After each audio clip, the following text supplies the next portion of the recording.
Hello, how do you do? Today we are ranking the Danganronpa 2 characters. Why? Because these are the rankings that we'll be using today. Fair warning, this is my least favourite cast of characters out of the main 3 games. So there is a chance that you may be disappointed. However, anything that relates to Danganronpa always has a chance to disappoint you.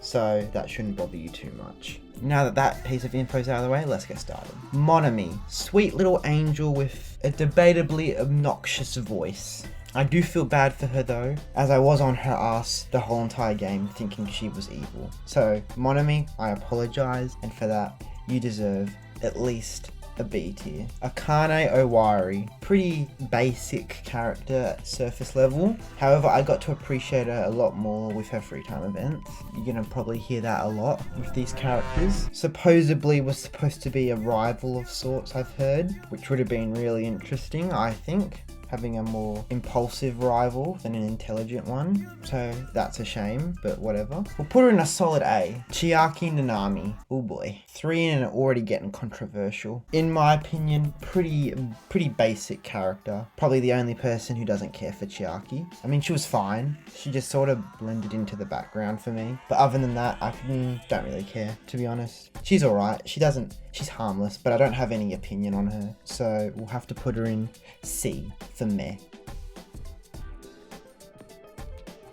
Fuyuhiko Kuzuryu is baby gangster. What's not to love? At first, I didn't love him though. He was just a vulgar asshole, I will admit. I could not get on his side. But then Boss Baby improved over time, and then I grew to love him. So we'll put him in a good A. Gundam Tanaka, the best breeder in the business. Take that as you will. One of the few losers that can say some of the most coldest and badass lines in the history of anime. A self-appointed evil leader who is one of the most nicest characters in the whole franchise. And with adding the 4 Dark Devas of Destruction, he gets a good old A tier. Hajime Hinata. He's got a bit more bite to him than Makoto, I'll give him that. He is yet another protagonist pulling all the chicks yet again. He is a pretty solid guy, both figuratively and literally. Like, how the fuck does this dude have a bigger chest than Mondo? Like, excuse me. Good old A tier. Izuru Kamakura Yas Queen. Those gorgeous locks. Just stupendous. The dapper suit. Just so fancy. The ambiguity of his motives and morality. Oh, perfect. He's a little dry though, but that adds to him even more. Another solid A. Put him next to his friend, we shall say. Hiyoko Sayonji. Little shit.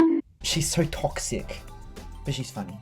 Wish she was alive for a bit longer for the character development, but hey, what can you do? Another A tier. Ibuki Miyoda. A good example, I think, of a character that doesn't need any development. I still really like her a lot. Not those cone hair piece whatever things on her head though. I do not like them. They are weird. Come at me. Yet another solid A tier. Kazuichi Soda. Pop off, I guess. The hopeless simp. AKA possibly 70% of the fandom. What? I didn't say anything. He's alright, he's fine. I don't know how or why he made it to the end, but that can be said for a couple of characters that shall not be named. I liked his free time events, that boosted him up a little bit, so he's got something there. B tier. Mahiru Koizumi. She's fine, she alright. Like, a bit bossy, but you know, we gotta have someone capable on this island. We'll put her in B tier. Low B though. Mikan Sumiki. Oh dear, I'm not a fan, unfortunately. I know she's popular, I know. But I just never stuck with her, never grew fond of her, unfortunately. I've never been a fan of the obnoxiously timid characters. I also do not appreciate the fan service, thank you very much. I hope no one else has to experience the pain that I had explaining one of these screenshots to someone who walked in the room. True story. We'll put her in, I'll be nice, I'll put her in C tier, because I do feel bad for her sometimes. You're in thin ice though, lady. What you say? Nagito Komaeda. You know where he's going. You knew.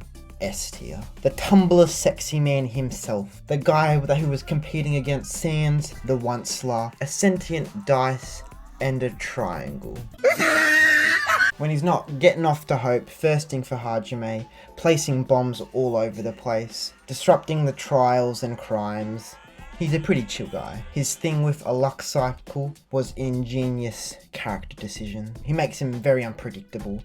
You don't know where he's gonna meddle with his stolen fashionista fingers. And then, to top it all off, we have the fan service I would consider in UDG. Listen, I don't kink shame, but wearing that chain and collar in the open was wild, bro. Like, whoa. As I said, straight up S tier. Nekumaru Nidai. He's a pretty good guy, pretty intense, bit too intense for me, but you know. Then there was that whole robot thing, which I didn't know what was going on at that point. And then I kind of forget about him sometimes, whoops. But you know, you can see why people really like him. He has the full package. Need I say more? He still gets a B tier. Pekoyama. I don't know. She alright? Don't know what to say. We'll put her in B tier. Sonia, never mind. She was funny. She was cool. I could make a joke about her last name, but never mind, that's pretty basic. She was a wholesome yet unwholesome person, which was surprising. I will give that. Still also don't know how she made it to the end. Why? Her free time events can't really boost her up anymore though, unlike some of the other survivors. So we'll put her in B tier. Teru Hanamura. Oh boy. What is there to like? I liked the accent thing, I guess. He was sometimes funny in the anime. By representation. Don't know if that's a good thing, but you know. Way too horny, and that's saying a lot from these games. We'll put him in C tier. Come on, bro, do better. The ultimate imposter. What an absolute giga chad. He's there for the homies. He's there for the hoes. He's just an all-around good guy. Despite his whole talent, he's still able to be his own individual person despite acting as Byakuya. I don't know why you'd want to do that, to be honest. That's a sin on itself, really. In my opinion, maybe shouldn't have shown his true appearance, but that's just a personal thing.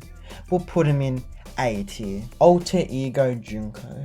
B for Booba. The Mono Beasts. Forgettable, and they also pissed me off in the Monomi minigame. So you get a good old D tier, mate. Sparkling Justice. Absolute slay. S tier. The Naked Grey guy, who I forgot about for DR1. Whoops. Top 5, top 3, possibly even my favourite character of the whole franchise. Like, what's there not to love? He's got the looks, he's got the brains, he's got the power. Just perfection. Unfortunately, you were replaced by Naked Blue Guy. You will be missed, so we will honour you with a lovely S tier.